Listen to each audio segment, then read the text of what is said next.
buka kamar hotel kayak apa, panggil aku. Ya kan? Daripada kalian ini bayarnya nanti sendiri-sendiri. Soalnya kalau sendiri-sendiri aku hitung, Kak. Wih, kayak kakak yang itu kan ada, dia tuh orang Malang atau orang mana ya? Lupa aku. Malang. Iya, Malang deh kayaknya. Lupa aku, Kak. Yang pasti dia tiap bulan selalu ada kan. Nah, dia datang.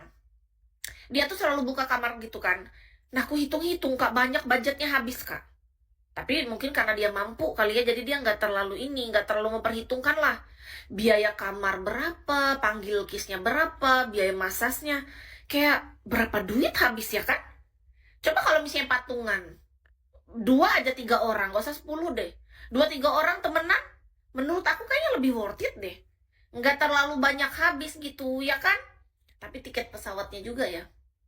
Tapi daripada manggil aku keluar kota, lebih jauh.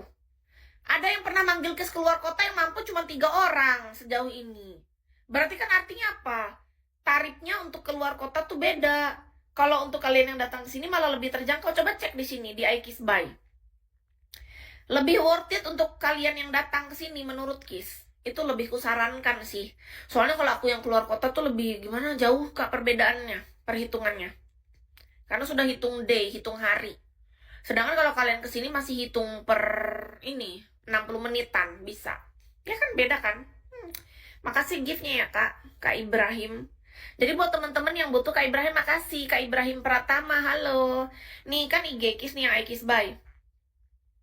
Cek aja di sana tuh ada story-nya. Story tentang price list eye massage.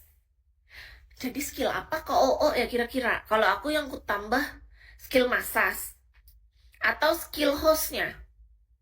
Karena aku jadi hostnya kan 10 tahun di Bigo. Lebih lama.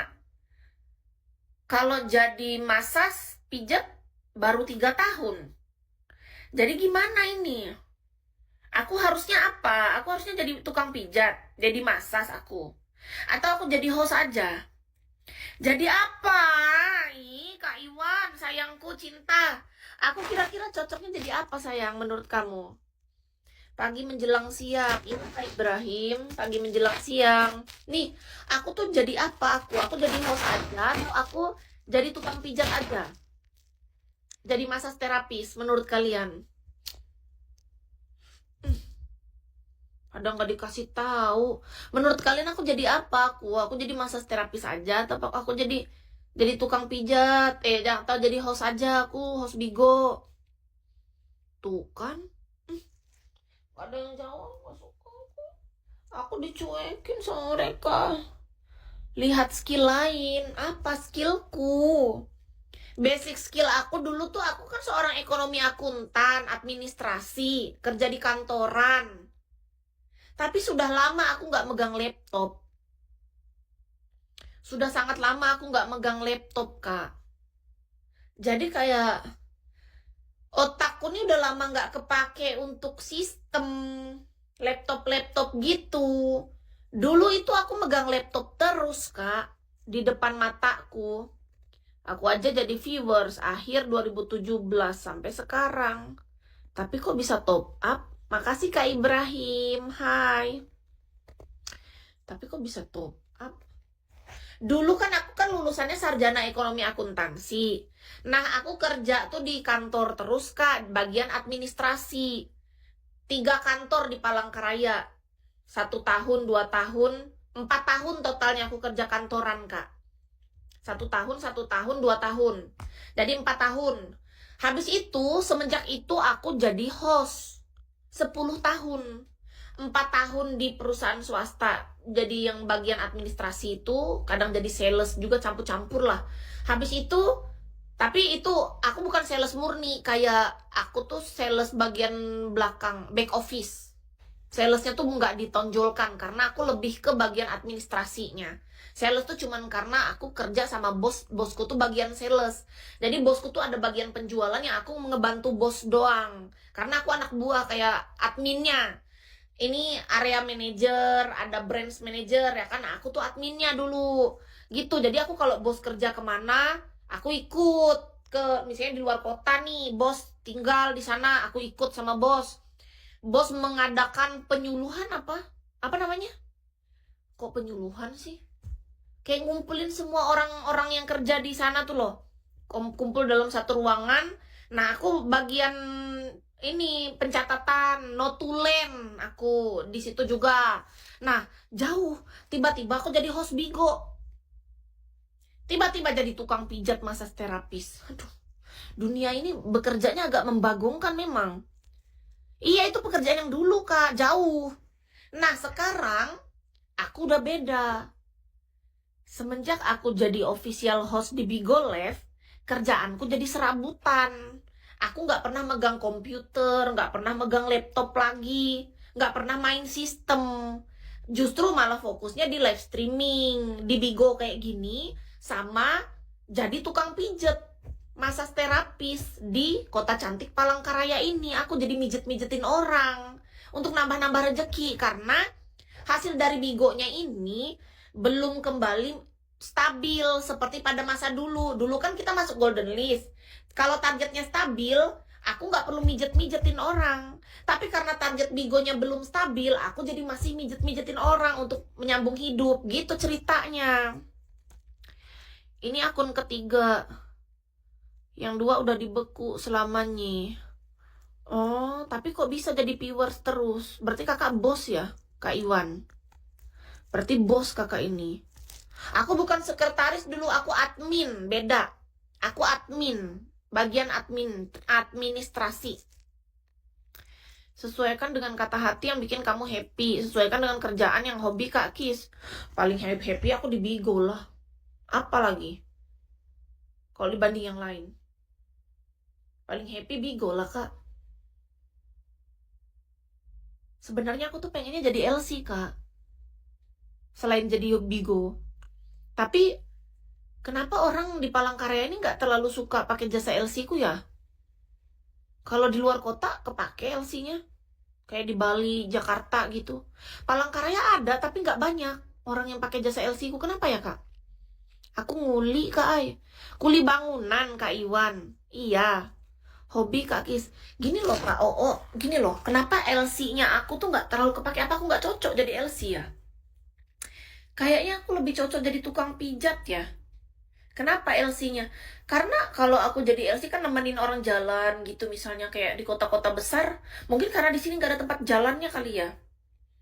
Atau apa ya? Lingkungan sini nggak mendukung untuk dunia per LC-an deh kayaknya. Kalau mau jadi LC itu harusnya di Jakarta atau Bali kayaknya baru cocok. Di Palangkaraya nih LC nggak terlalu laku, Kak. Kenapa ya? Konotasi LC itu kurang baik, tapi aku merasa aku senang, Kak, jadi LC ketimbang jadi tukang pijat. Kalau boleh jujur, aku lebih senang jadi LC, Kak, sebenarnya. Kalau ditanya, Kis, kamu sukanya jadi apa? Daripada tukang pijat, Kak, capek, Kak, mijetin orang. Kalau jadi LC itu enak, aku tinggal nemenin dia jalan, nemenin dia nonton, nemenin dia ngobrol, nemenin dia senang-senang lah, intinya diajakin kemana-mana, atau dia cuma nemenin di sini, atau aku cuma datang ke tempat penginapan dia. Jadi menurut aku jadi LC lebih enak, Kak. Tukang pijat tuh capek, Kak. Karena aku kan jadi tukang pijat udah 3 tahun nih, Kak. Kayak kok capek banget mijetin orang. Tapi kalau cuma mijetinnya 2 orang seminggu nggak terlalu capek. Waktu itu kan aku mijetinnya bisa sampai 4 orang sehari. Capek, Kak. Keringetan, basah ketekku, Kak. Gara-gara aku jadi tukang pijat beneran ini. Nggak percaya lagi, kalian pasti ketawa kan. Jadi tukang pijat tuh capek, Kak. Serius aku. Tapi karena itu yang menghasilkan. Jadi orang-orang di sini tuh lebih senang tuh jasa pijatnya. Aku tuh melakukan sesuatu bukan karena aku senang itu, tapi karena orang yang mau pakai jasa itu. Sebenarnya aku capek banget. Keringetan sampai seluruh tubuhku tuh sampai basah kekancut-kancut. Bener, Kak. Karena keringet aku tuh bener-bener ini, makanya aku nyalain AC-nya agak dingin kan biasanya tuh karena apa? Supaya aku nggak keringatan. Biasanya aku kan nggak keringatan, tapi makanya aku nggak tahan AC. Aku sengaja nyalain AC-nya dingin, makanya kata orangnya kok dingin ya katanya gitu. Supaya aku nggak keringatan. Karena aku mijetin orang. Kalau mijetin tuh butuh tenaga. Daripada aku keringatan nanti kan orangnya kasihan. Tahu nggak kenapa kalau kita pergi ke tempat spa atau massage gitu, pasti AC-nya didinginkan? Itu sebenarnya tuh supaya terapisnya tuh nyaman, Kak. Kayak aku jadi tukang pijatnya, aku biar nyaman juga. Supaya aku tuh nggak kepanasan. Karena kita keringatan tuh nggak enak, Kak. Kalau AC-nya tuh adem kayak gini enak. Jadi kita masasinnya tuh nggak keringatan. Harus AC-nya nyala. Kalau AC sampai mati, astaga, kayak mana itu? Sedih, Kak. Benar. Iya, sampai kancut, Kak. Basahnya. Aku biasa kalau udah kelar handle, sampai basah semua tuh dari semuanya. Celananya pun basah. Bajunya basah semua di belakang-belakang itu basah keringatan aku tuh. Sama seperti aku habis olahraga. Makanya itu keringatnya tuh bener-bener basah. Aku nggak tahu, Kak, semenjak aku jadi, padahal dulu aku sebelum jadi tukang pijat, aku nggak pernah keringatan. Itu yang aku nggak ngerti. Perubahan di dalam tubuh Kis adalah, zaman dulu aku adalah wanita yang sulit keringat. Kata temanku aku tuh nggak normal. Karena aku lari aja olahraga sama teman-temanku, Kak. Aku nggak punya keringat, satu bulir pun nggak ada keringatku, Kak. Kata mereka, jangan-jangan kamu ini nggak normal. Kenapa kamu nggak ada keringatan? Iya, Kak. Zaman dulu sebelum aku jadi tukang pijat, keringat tuh satu aja nyari di sini nih. Nggak ada. Nggak pernah keringatan aku dalam hidupku, Kak. Aku tuh manusia yang sangat jarang keringatan. Aslinya. Tapi semenjak aku di Denpasar, kan aku dididik tuh sama bos. Disuruh bangun harus pagi, tidur larut malam, dalam sehari handle 8 orang. Sejak saat itu tuh keringatku muncul, Kak. Aku kaget loh dalam hatiku. Kenapa aku berubah ya? Sejak aku di Denpasar. Waktu tahun 2023 tuh, bulan Oktober, itu pertama kali aku merasakan aku jadi manusia bisa keringatan. Aku bingung. Kamu Samsu, thank you. Aku bilang sama temanku kan, kalian keringatan nggak? Iya, waktu awal dulu juga, sekarang enggak. Karena sekarang kami sudah fokus, sekarang kami sudah bisa. Kami sudah tahu caranya. Kamu keringatan karena kamu gugup, kata mereka. Jadi yang membuat kita keringatan tuh katanya gugup kita tuh tingkatnya tinggi. Aku tahu, kata dia, aku awal dulu juga gitu katanya. Jadi orang yang gugup dia jadi keringatan. Ternyata benar, kata seniorku. Ada 2 orang seniorku yang cerdas kan. Dia yang melatih Kis. Kata mereka, yang bikin kamu keringatan, kamu gugup. Iya, aku gugup, Kak. Aku gemetaran. Rasanya tuh aku pengen kabur dari dunia ini, Kak. Kalau bukan karena butuh duit. Jadi kata bos gini, kalau kamu memang niat kerja, gimana pun resikonya kamu harus tetap lakukan, gak boleh nyerah. Malam-malam aku nangis. Jadi aku nangis karena aku rasa aku udah gak mampu, kata aku gak sanggup aku. Iya, aku bilang lah sama temanku yang senior itu, enggak, kataku, aku udah mau nyerah kayak gini, aku keringatan terus, ketekku basah, aku gak sanggup, aku bilang. Dalam hidupku aku gak pernah keringatan. Kalaupun aku keringatan gak kayak gini, ini keringatnya banyak banget, aku bilang. Jangan gugup, kata mereka. Kuncinya yang penting kamu fokus dan jangan gugup. Tapi tetap susah, Kak. Tetap gugup aku. Aku kalau ketemu sama orang, aku gugup. Gimana caranya supaya nggak gugup, coba? Aku gugup.